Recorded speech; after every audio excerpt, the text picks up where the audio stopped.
All right, December. We are, as a friend of mine referred to it, we are deep into pumpkin spice season. No, you're shaking your head. I'm not a fan of that either. So, all right, Northcentral Nfused. It's December 2018. It's just us this month. I'm joined with our CEO, Kevin Doddridge. Hello, how are you? And our safety director, J.D. Cox. Good afternoon. And our marketing director, Michael Bellapani. Hey, Justin. Hey. I'm your media specialist, Justin Jaggers. We're going to be talking about a few things that are going on in December while somebody's trying to call me. Speaking of phone calls, we are reaching a interesting storm season. We were just talking about that before the show. Yes, we are. December is an interesting month. It's a month that in probably the last, if I went back about 5 or 6 years, we've had an equal number of ice, weather events, and tornadoes. I distinctly remember an ice event that we had probably, Michael, right after you started working here, and that was in the middle of December. We've had tornadoes in early December, and probably one of the worst outbreaks we ever saw was 3 years ago on the south part of our system. Tore up the Mariana, Chilahoma area, just really decimated Holly Springs. So when we get these unusual rise in temperatures in December, you have to look out for that stuff. So it's a month in which we can see a little bit of everything. Want to reassure the member, though, that we recognize that. We hope they recognize that. But we got all our men back from Florida. We've had 20 people down in the panhandle of Florida working Hurricane Michael. Got them back. They're safe. The equipment might have got dinged up a little bit, but we can repair equipment a lot easier than we can people. Mm-hmm. But we're at full force now. We're watching the weather. Tomorrow is Friday, November 30th, and I think we're expecting probably some high winds tonight going into tomorrow, possible severe weather tomorrow night. So just keep an eye on that, and just remember we can see a lot of different things going on in December. And one of those things that you need to know if you have this, if we have this unusual weather and storms happen, 800-325-8925 is the number to call for outages, questions. That's 24 hours a day, pretty much. That is. We are always accessible, so you can report your outages if you have them. Mm-hmm. Really shouldn't get a busy signal at any point, but I just like to reassure the member that if you ever get a busy signal when you're calling us during extreme outage, we haven't taken the phone off the hook, so to speak. It's just there's a huge volume of calls. Our outage management system probably knows you're out, but keep trying to call us. It always helps. Yeah, it's important to always call and report those outages, even if you feel like somebody else in your neighborhood has reported them. So we just have that in our outage management system. And one other thing I wanted to talk about was social media. Encourage your neighbors, and if you're not following us on social media, we're on Facebook and Twitter. Instagram, YouTube. Yeah, we're on all the channels. And follow your local utilities, because we tend to give outage updates more frequently through there than you'll see on our website. Mm-hmm. We may go live if it's a major event, and to let you know kind of what to expect during an extended outage. So social media is important, but we do not accept outage reports through social media. Yeah, you have to call the number to report the outage. And then if you want to monitor us on Twitter and Facebook, we will definitely try to keep those updates coming whenever we have those outages. And every once in a while, we'll get a cool picture from the field of some damage. People like to see that for some reason. And just so folks can remember, if you do have an outage, large or small, once you've reported it, that's very important. That's going to start the process of getting your power restored. And when that happens, just remember a couple things. If in the event, whether it's ice, storm, whatever the case may be, if there's any type of line down in your yard or anything like that, just make sure that you stay away from it. Remember, electricity, it doesn't have the typical sounds and sights and things like that people associate danger with. It can lay there perfectly quiet, but that doesn't mean that it's de-energized. It could potentially be dead one moment and energized the next. Absolutely. So as a part of that process, once you've reported the outage, if you do see a line down, make sure that they know that, give them a good location. That will make it a lot faster getting out there and checking it out. Stay away from it. Also, if it is an event like an ice storm, something like that, and you're out for a little bit longer, Remember, if you've reported it, we do know about you. If you do feel like you need to use a generator, please do not use those indoors. Every year, it never fails. There's a couple of cases where people need to use a generator, and they're worried about the generator coming up missing, so they'll put it in their garage. And they'll close the garage door and they'll turn the generator on.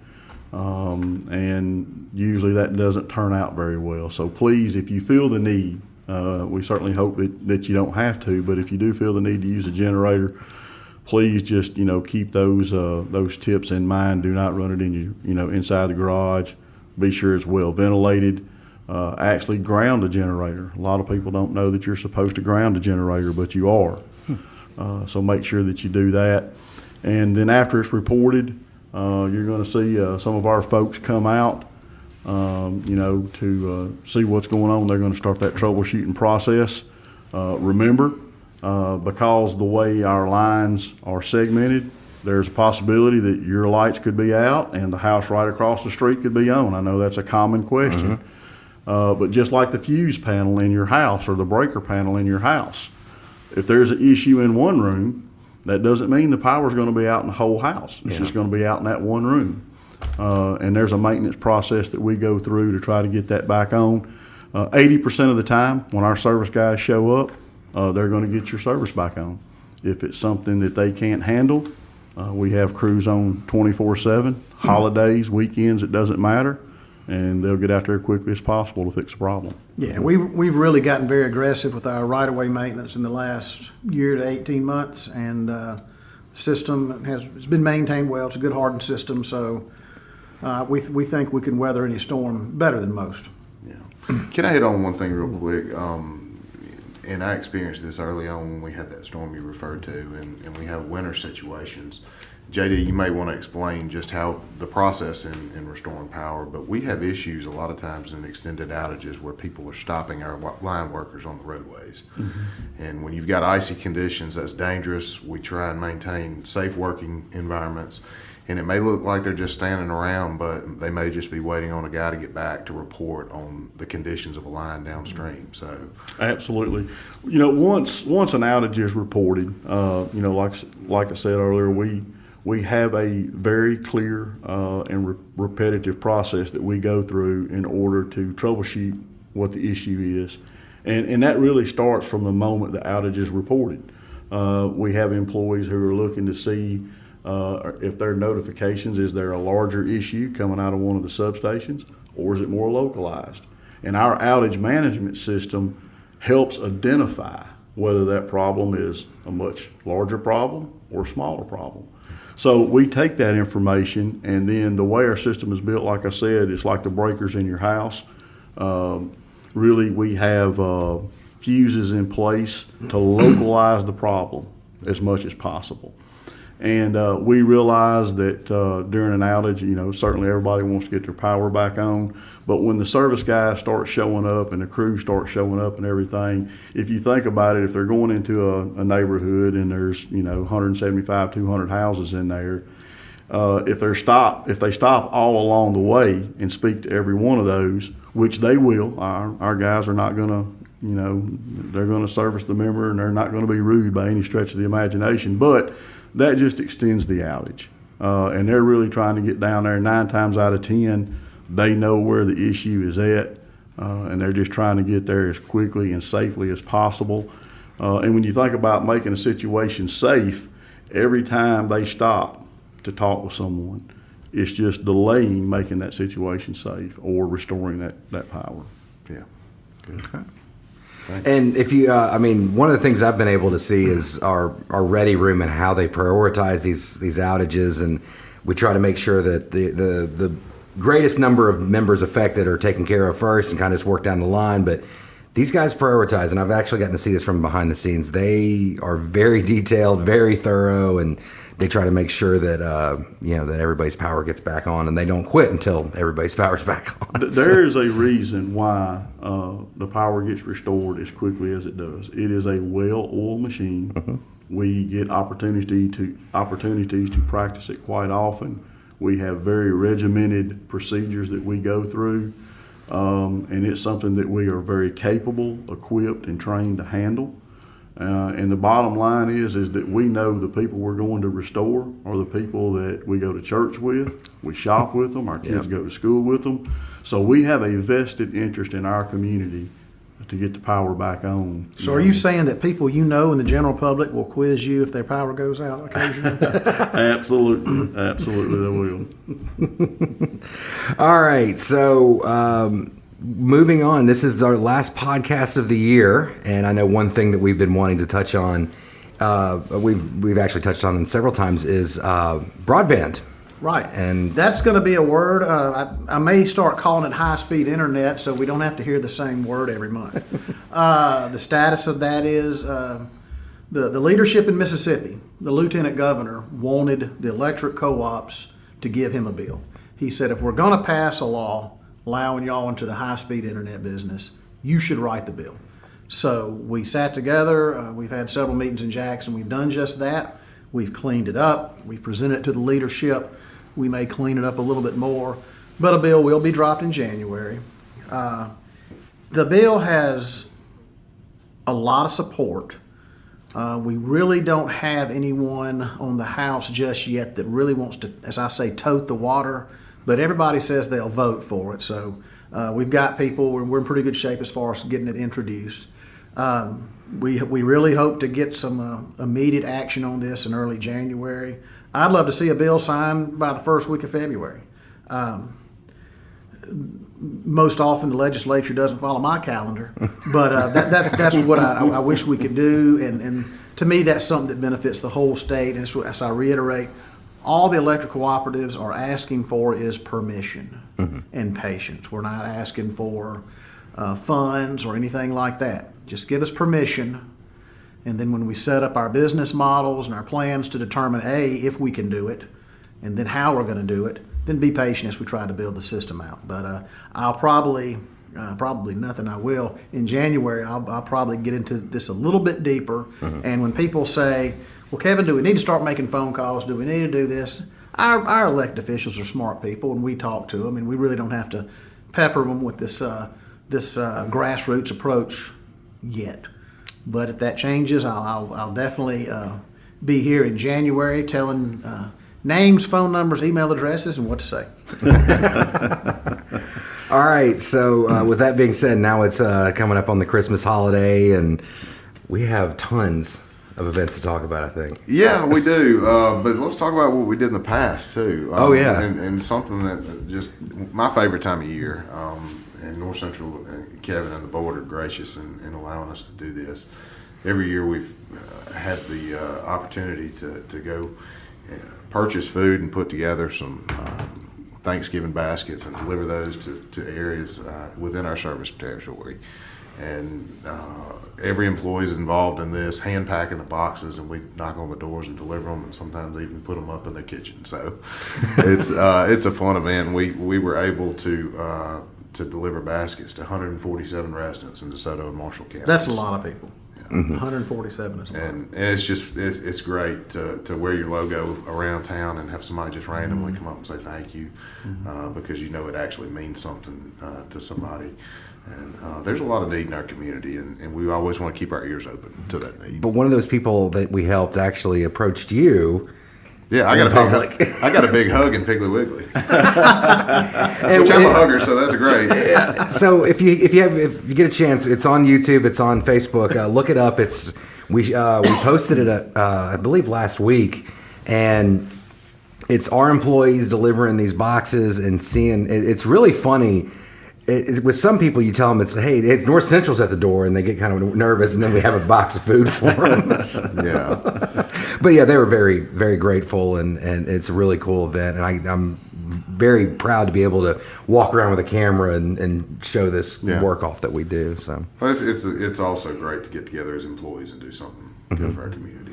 And we're looking for opportunities to help organizations during the Christmas holidays as well. So we're investigating those, and we'll talk about them in our committee meetings and whatnot. But about to kick off Christmas parade season, maybe a little short notice, but Saturday, December 1st is the Olive Branch Christmas Parade, 2 o'clock, starting the normal route through Old Town, and as customary, will be Santa's chariot through the parade. So looking forward to that. Hopefully this rain will get out of the way and we'll have a nice afternoon. Yeah, I think they're talking about the bad stuff coming through early in the morning, and maybe around 10 or 10:30 or so. I think most of it's going to get out of here. So let's keep our fingers crossed there. We'll have a good time. We'll hope so. The following Saturday evening is the Byhalia Christmas Parade, following their normal route, and I believe that parade starts at 6:30. 6:30, yes. So Saturday, December 8th, 6:30, and if you want to go early, Byhalia Town Hall will have Santa there at 4:30. So take the kids, get a picture made. Old Town right now, Old Town Olive Branch, I believe all throughout next week has Santa at City Hall. So you're able to visit there and get pictures taken. Santa's going to be very busy at our municipal building. He is. He is. He's got to be everywhere though. But if you're looking for lights, Southern Lights in South Haven, and is going on through December 31st, and that is in Central Park off Chulahoma Road, and there are other holiday events sprinkled throughout. If you'll note our Today in Mississippi issue this month, it highlights those. But we just wanted to let y'all know ahead of time too. We'll be closed for the holiday, for the Christmas holiday on Christmas Eve and Christmas Day, as well as New Year's Day, January 1st. So our employees can have some good, well-earned family time, and we'll be back to work after the new year, fresh and ready to go. And just to mark your calendar for one other event I want to promote, and we're big supporters of the Community Foundation of Northwest Mississippi. Their annual Crystal Ball is on January 19th. Great event. It is a great event, and the Community Foundation is an organization that supports so many worthy causes from here to Greenwood, Mississippi. So check that out. I think their website is cnfm.org. So that's January 19th, the Crystal Ball. And ask the Google. Yeah, Yes, it's Google. Yeah, I was about to say the all these events that are happening. You can check Byhalia's website, Olive Branch's website, Facebook pages, our stuff. We try to, anytime we're involved with something, we'll let you know about it on social media. Yeah. So, and speaking of websites, oh yes, I keep we did the video. We did a video on it, but yeah, we have launched the new Northcentral.epa.com. So that was big. We've been working on that since January. yeah. So, Trying to make it more it's nice to user-friendly. finally have that payoff. But yeah, we have a new presentation of our website. It's a little bit more user friendly. It looks good. I really like it. So, and we're able to update that a little bit, and you can see some of the events that we're involved with, and you can monitor your bill, and you can pay your bill 24 hours a day, and find out more about our directors here, the board of directors, all kinds of stuff. So there's all kinds of information for you on there. So get on there and see what all we have to offer. Yeah, absolutely. And we welcome any feedback too. So feel free Absolutely. to email us. We haven't given the email for the podcast in a while. No, we haven't. It's podcast at northcentralepa.com. If you have any sort of suggestions, or if you have an event you'd like to have us promote or visit, we love interviewing business owners and nonprofit organizations and all kinds of people and having them on this podcast. Yeah. So give us any suggestions you have, and make sure if you hadn't done it already, subscribe to us on iTunes. iTunes and Podbean.com. Look up North Central Nfused. That's Nfused. And you can find us on. This is always posted to YouTube and Facebook as well. So we'll be on Spotify if we once Hopefully, we get, I'm having some trouble working with the Spotify stuff, but I'm gonna keep at it. So I want us to be available to anybody that wants to listen. But iTunes is our big marketplace right now, and we're working on adding it to Spotify as well. Very good. And, we were talking about some of the things that we'd already done as far as the holiday season goes, and Justin talked about how happy some of the people were to receive the things that we brought. But the flip side of that, too, is how much the employees enjoy doing it. Oh, absolutely. The guys get out there and the gals, and they just really enjoy it. And, when you see the looks on the face and you see just how appreciative people are, I tell you, it does just as much for us as it does for them. And, you know, it just makes you feel good at Christmas time, Thanksgiving, to do things like that. And, you know, being a part, it makes you feel even more of a part of your community. Oh, absolutely. And one of my favorite parts of that is watching the 12 cars containing 30 employees, and they all gather up around that trailer, and they just can't get rid of those boxes fast enough. I think it was Rip was in the trailer handing out the boxes, and he couldn't move as fast as people were trying to take them away from him. So. Yeah. It's very special. Oh, absolutely, and soon we'll be giving away Christmas presents, and what I think is incredible about this, and this is the first company I've worked for, that these employees take that out of their paycheck throughout the entire year, and they build this fund up. We buy a bunch of Christmas presents and start handing those out towards the end of the year, and it's really a lot of fun to see. Yeah, our folks have a big heart. Absolutely. Anytime we come across a need, whether it's within our own Northcentral family or needs in the community, they're always willing to step up. But that was the one thing I noticed. It all boils back down to, as soon as you walk through the door, the emphasis at a cooperative that it puts on the members that we serve and the communities that we serve, and how important it is, you know, to give back and to help when you can, and really get in there and be a part. And it really comes natural in the cooperative world. Mm-hmm. And if it's something that you've not been accustomed to your entire adult life, when you come into it and you see it, you know, it's easy to catch on to that spirit. And when you actually get to serve the people, you know, that you live with, and in the community you go to church with, and all those other things that we speak of so many times, but it is very true. And it catches on, and just glad to be a part of that. Absolutely. All right, I think that's it for 2018, right? Yeah. Merry Christmas, everybody. Happy New Year. And see you next year.